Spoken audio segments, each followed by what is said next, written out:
Assalamualaikum warahmatullahi wabarakatuh. Jadi pada pertemuan responsi teori statistika ke-11 ini akan dibahas mengenai pengujian hipotesis. Pertama kita akan membahas mengenai metode pengujian terlebih dahulu. Untuk responsi ini, metode pengujian itu terdapat dua, yaitu nisbah kemungkinan maksimum atau likelihood ratio test, biasa disingkat dengan LRT, dan yang kedua adalah uji bias. Nisbah kemungkinan maksimum ini berhubungan dengan metode maksimum likelihood, sedangkan uji bias ini berhubungan dengan metode Bayesian. Nisbah kemungkinan maksimum atau likelihood ratio test. Jadi apabila terdapat hipotesis di mana hipotesis nolnya itu adalah theta merupakan elemen dari theta 0 dan H1-nya adalah theta merupakan elemen dari theta 0 komplement, maka statistik ujinya adalah supremum dari theta 0 L likelihood theta jika diketahui X, lalu dibagi dengan supremum dari theta likelihood dari theta jika diketahui X, atau dapat dituliskan sebagai likelihood dari pendugaan theta 0 dan dibagi dengan likelihood dari pendugaan theta, dengan catatan bahwa L theta diketahui X ini merupakan fungsi likelihood, sedangkan L dugaan theta 0 itu merupakan pendugaan maksimum likelihood yang dibatasi dengan pernyataan bahwa H0 ini benar. Jadi untuk mendapatkan theta duga 0 ini kita harus menganggap bahwa hipotesis 0 ini adalah benar. Nah, untuk L theta duga X ini adalah merupakan fungsi likelihood dengan pendugaan maksimum likelihood tanpa pembatasan. Jadi kita mencari theta duganya itu seperti mencari theta duga seperti biasanya, seperti mencari MLE biasa, yaitu tanpa pembatasan H0 ini benar atau salah. Nah, jika didapatkan bahwa lambda X ini cenderung kecil, maka menunjukkan bahwa lambda X ini cenderung menolak H0. Jadi semakin kecil nilai lambda X, semakin besar peluang kita untuk menolak H0. Nah, daerah kritisnya adalah tolak H0 jika lambda X atau LRT itu kurang dari C, di mana nilai C ini adalah dari 0 sampai 1.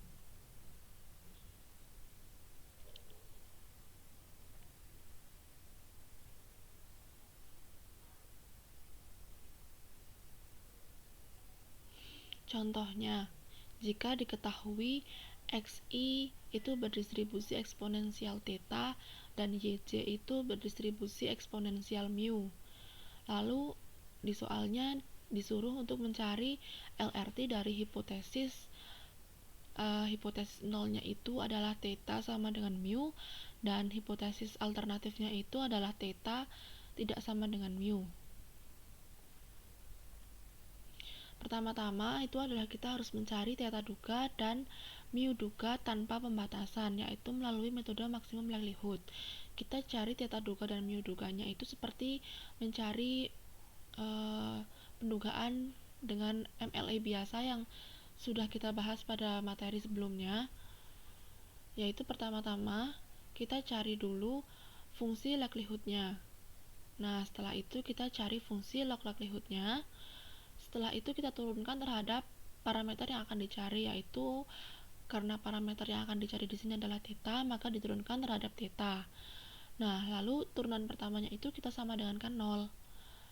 Nah, lalu apabila kita otak-atik akan menghasilkan theta duga itu adalah sama dengan sigma xi per n, dimana sigma xi per n ini dapat kita tuliskan sebagai x bar. Lalu selanjutnya kita cari mu duganya. Mu duganya caranya sama, cuman ini kita akan mencari mu. Pertama-tama kita cari dulu likelihoodnya, lalu kita cari log likelihoodnya, kita turunkan terhadap mu karena kita akan mencari parameter mu. Nah, di sini kita sama dengan kan 0 untuk turunan pertamanya. Kita otak-atik dan menghasilkan mu itu adalah ternyata sama dengan sigma YC dibagi M, dimana M ini banyaknya jumlah sampel dari Y yang diambil, sedangkan N tadi adalah jumlah sampel yang diambil dari X, sehingga mu itu rumusnya hampir mirip dengan theta. Mu itu apabila kita sederhanakan menjadi Y bar. Jadi theta duga tanpa pembatasan itu merupakan X bar, sedangkan mu duga tanpa pembatasan itu merupakan Y bar. Lalu kita mencari theta duga 0 dengan pembatasan bahwa H0 itu benar melalui metode maksimum likelihood. Ingat bahwa kita harus mempercayai H0 itu benar untuk mencari theta duga 0. Nah, di sini kita cari fungsi likelihood bersamanya. Likelihood bersamanya adalah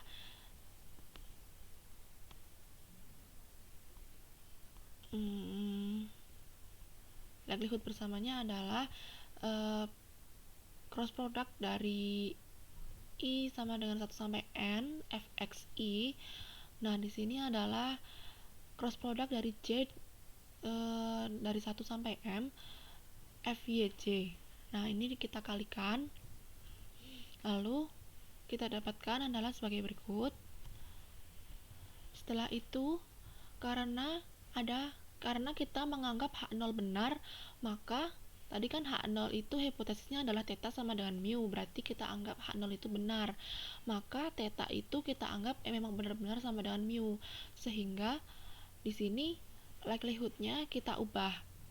Yang tadinya mu-nya itu sama dengan mu, di sini kita ubah mu-nya itu sama dengan theta. Nah, di sini kita ubah mu itu sama dengan theta. Sehingga di sini didapatkan likelihoodnya adalah theta pangkat negatif N ditambah M dikali E pangkat negatif sigma xi ditambah sigma yj per theta. Nah, di sini sudah tidak mengandung parameter mu lagi karena mu itu sudah kita sama dengankan dengan theta. Lalu kita cari fungsi log likelihoodnya, didapatkan adalah sebagai berikut.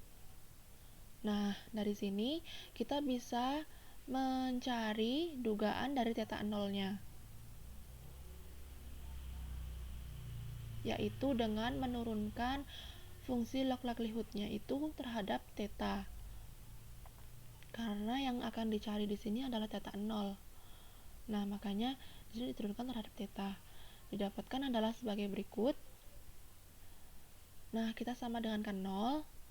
Didapatkan theta itu adalah sigma xi ditambah sigma yj dibagi n plus m. Setelah itu kita dapat menghitung nilai LRT-nya atau lambda x y-nya.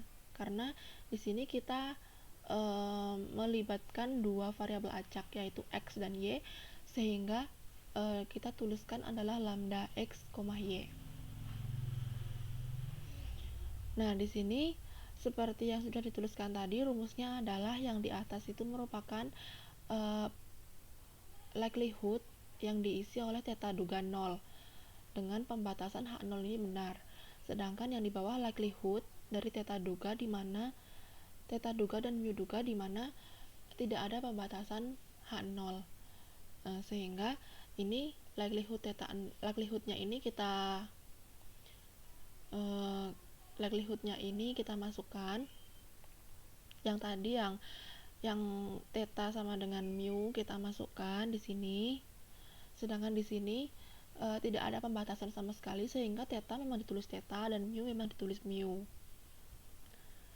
Nah, kita masukkan tadi dugaannya, theta 0 duga kita masukkan, di sini juga kita masukkan.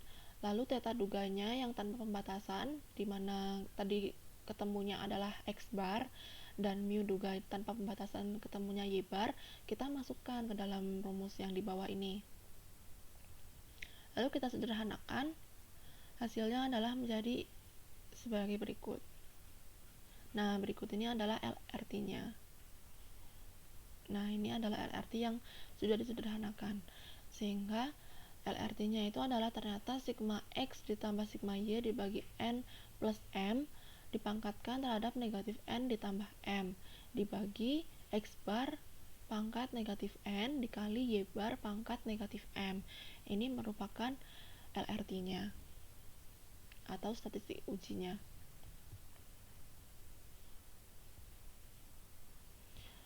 Nah, contoh kedua ini diketahui yaitu berdistribusi Bernoulli theta.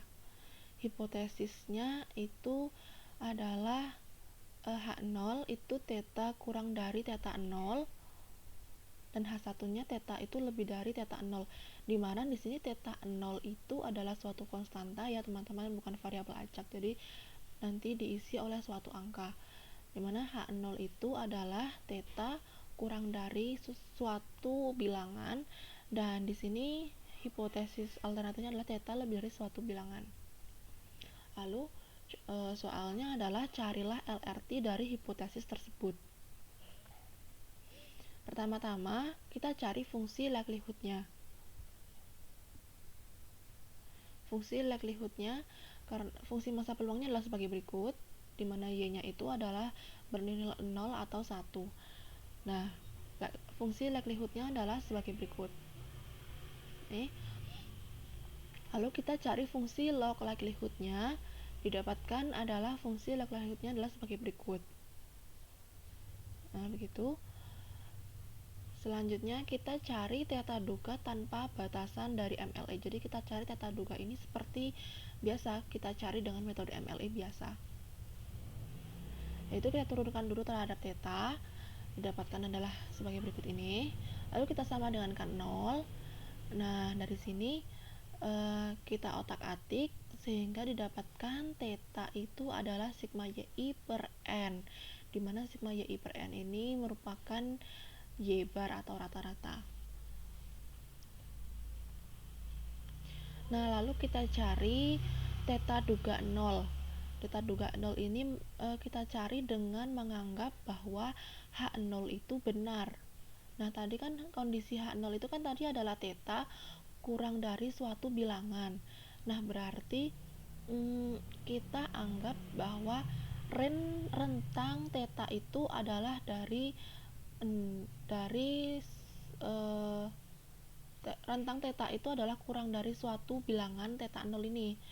Nah, dalam hal ini terdapat dua kondisi, yaitu jika y bar itu kurang dari 0, maka otomatis y bar ini kan masuk ke dalam rentang theta ya, karena y bar ini kurang dari theta 0, berarti kan dia masuk ke dalam rentang theta.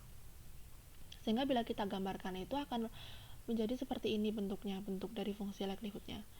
Nah, di sini karena puncaknya itu berada di y bar dan y bar ini masuk ke dalam rentang theta, rentang yang saya garis bold ini, sehingga likelihood terbesar itu terjadi pada di mana? Likelihood terbesar itu terjadi di y bar itu sendiri, karena y bar ini masuk rentang. Sehingga likelihood maksimum itu terjadi ketika theta itu sama dengan y bar, sehingga theta duga 0-nya itu adalah y bar.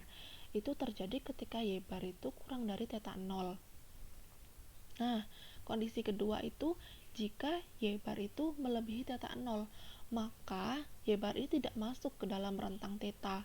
Nah, y bar itu sudah berada di sini, jadi lebih dari theta 0. Nah, dia kan nggak masuk ke dalam rentang theta. Sehingga apabila kita gambarkan grafiknya itu akan menjadi seperti ini, dimana y bar ini tidak masuk ke dalam rentang theta. Nah, seharusnya kan dia maksimum, nilai maksimum likelihood, tapi karena kita menganggap kondisi H0 ini benar, jadi theta itu kita anggap itu berada dari rentang minimum theta hingga theta 0 ini. Nah, sehingga dari rentang ini likelihood terbesar itu terjadi di mana? Likelihood terbesar itu terjadi pada theta 0. Sehingga theta duga 0 ini adalah merupakan theta 0 itu sendiri. tapi jika y bar itu lebih dari theta 0. Sehingga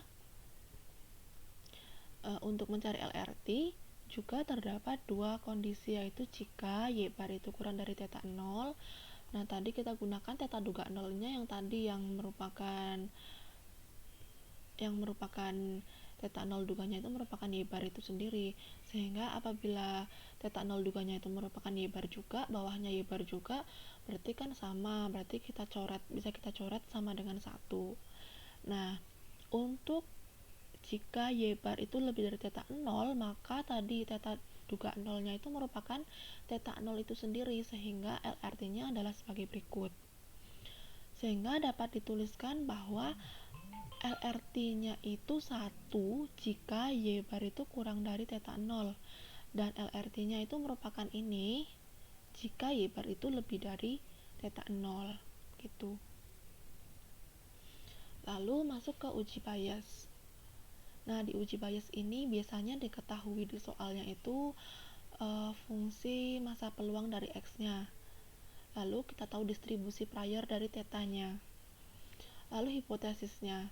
Hipotesis nolnya itu θ elemen dari omega 0 dan H1-nya itu θ elemen dari omega 0 komplement. Nah, tahapan yang harus kita cari yaitu mencari sebaran posterior dari θ apabila diketahui X. Nah, tahapannya itu seperti yang sudah saya bahas di materi sebelumnya, yaitu pertama kita cari fungsi peluang bersama X itu dengan mencari V cross product I sama dengan 1 sampai N fxi θ. Lalu kita cari fungsi massa peluang bersama X dengan θ dengan mengkalikan fungsi peluang bersama X dikali dengan distribusi prior θ. Setelah itu kita cari fungsi marginal dari X. Fungsi marginal dari X itu adalah dengan mengintegralkan θ terhadap θ. Jadi di sini merupakan mengintegralkan fungsi bersamanya, maksudnya terhadap θ.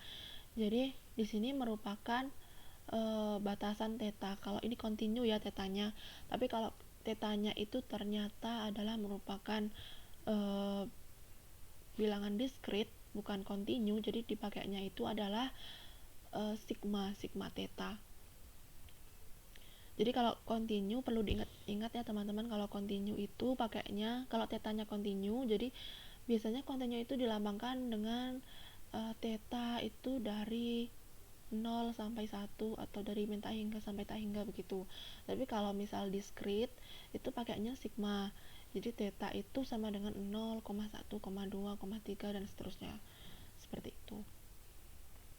Lalu kita cari sebaran posteriornya, yaitu adalah fungsi peluang bersamanya dibagi dengan marginal dari X. Lalu tahapan kedua, kita cari daerah penolakan H0. H0 ini kita tolak jika peluang dari θ yang merupakan elemen dari θ yang merupakan elemen dari omega 0 ini, jika diketahui X, dimana ini merupakan posterior ya, berarti peluang posteriornya itu kurang dari sama dengan setengah, itu maka kita tolak H0. Nah, kalau bias itu lebih simple.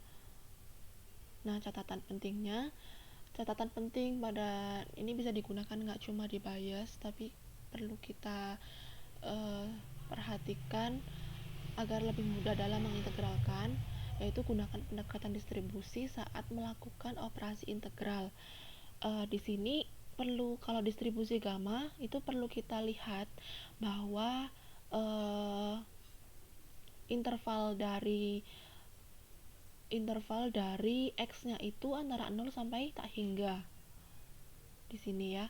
Jadi kalau misal bentuknya seperti ini, bisa kita bawa ke distribusi gamma, di mana X-nya itu merupakan pangkat X itu pangkat alfa min 1 dan dikali dengan eksponensial negatif X per beta. Itu akan menghasilkan gamma alfa dikali beta pangkat alfa. Nah, ini dengan menggunakan pendekatan distribusi gamma. Yang perlu diperhatikan di sini itu adalah ini batasan dari X-nya. Lalu jika ternyata batasan X-nya itu kalau kita lihat 0 sampai 1, berarti kita bisa bawa ke distribusi beta. Biasanya begitu bentukannya. Bisa kita bawa ke distribusi beta. Nah, kalau misal ternyata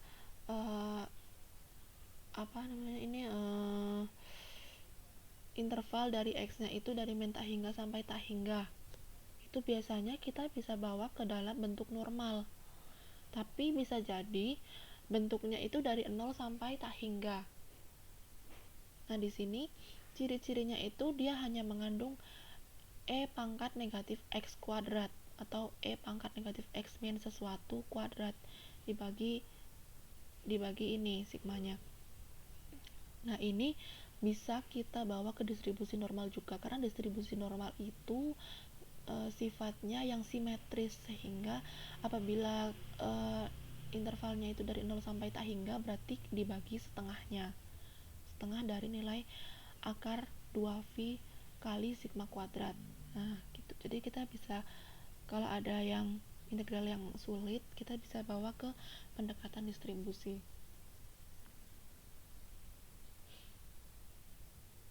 Contohnya, jika diketahui X-nya itu berdistribusi normal theta, 1 dan theta-nya itu berdistribusi normal standar 0,1. Nah, itu kan sudah kita bahas pada materi pendugaan bias pada latihan soal. Nah, itu sudah saya bahas pembahasannya, dan telah ditunjukkan bahwa sebaran posterior dari theta jika diketahui X itu ternyata merupakan sebaran normal dengan parameter minnya itu sigma xi dibagi n plus 1, dan parameter sigma kuadratnya itu adalah 1 per n plus 1. Nah, begitu. Lalu disuruh tuliskan daerah penolakan dengan menggunakan metode Bayes pada hipotesis di mana H0 ini theta kurang dari sama dengan theta 0 dan H1-nya itu theta lebih dari H0. Theta itu lebih dari theta 0. Nah, theta 0 di sini itu kan merupakan suatu bilangan ya. Nah, kita cari daerah penolakan dari H0. Nah, di sini adalah merupakan fungsi masa peluang dari posteriornya, karena tadi dia itu memiliki parameter mu itu sama dengan sigma xi per n plus 1, dan sigma kuadratnya itu 1 per n plus 1. Jadi kita bisa tuliskan seperti ini. Nah, daerah penolakannya itu apabila peluang dari posteriornya ini, di mana theta itu kurang dari theta 0, itu kurang dari sama dengan setengah, itu maka kita tolak H0 kalau dia kurang dari sama dengan setengah. Nah, bisa kita tuliskan itu kan seperti ini ya, integral dari 0 sampai theta 0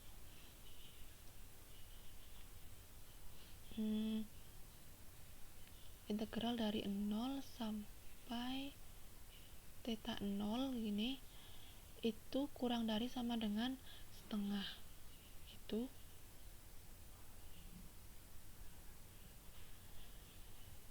Nah, di sini berarti ini sepertinya negatif tak terhingga ya, maaf saya ada salah. Ini adalah negatif tak hingga, nanti saya akan betulkan. Jadi harusnya negatif tak hingga sampai theta 0. Nah, kalau kita tuliskan kurva normalnya, kita gambarkan dalam kurva normal, berarti yang berada di tengah-tengah itu kan biasanya mu ya kalau di kurva normal, karena dia bersifat simetris dengan titik puncaknya itu merupakan mu. Nah, di sini parameter mu merupakan sigma xi per n plus 1. Nah, berarti peluang ke sini itu merupakan setengah, peluangnya itu setengah. Sehingga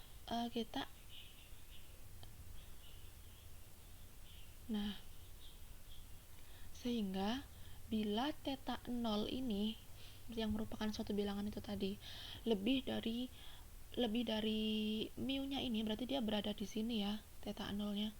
Nah, kita bisa bayangkan dia berada di sini, berarti peluangnya itu lebih dari setengah kan, peluangnya.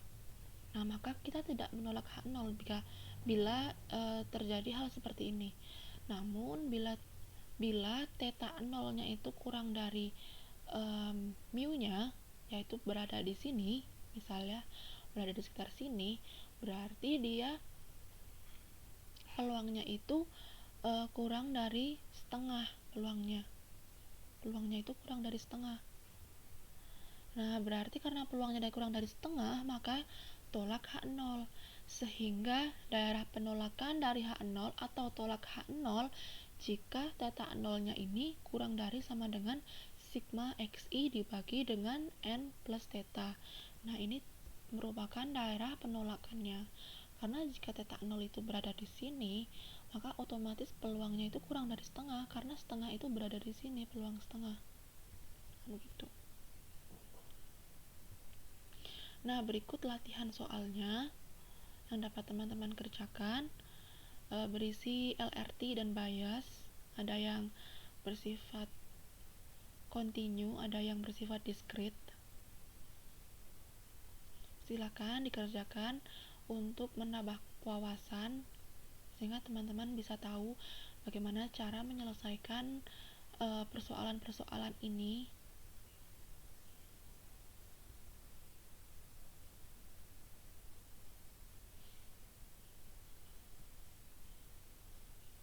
Nah, ini juga sebenarnya kemarin ini juga sudah dibahas untuk posteriornya, jadi bisa langsung dipakai. Nah, sekian presentasi dari saya. Apabila ada salah, saya mohon maaf. Semoga dapat membantu teman-teman dalam memahami materi kali ini. Wassalamualaikum warahmatullahi wabarakatuh.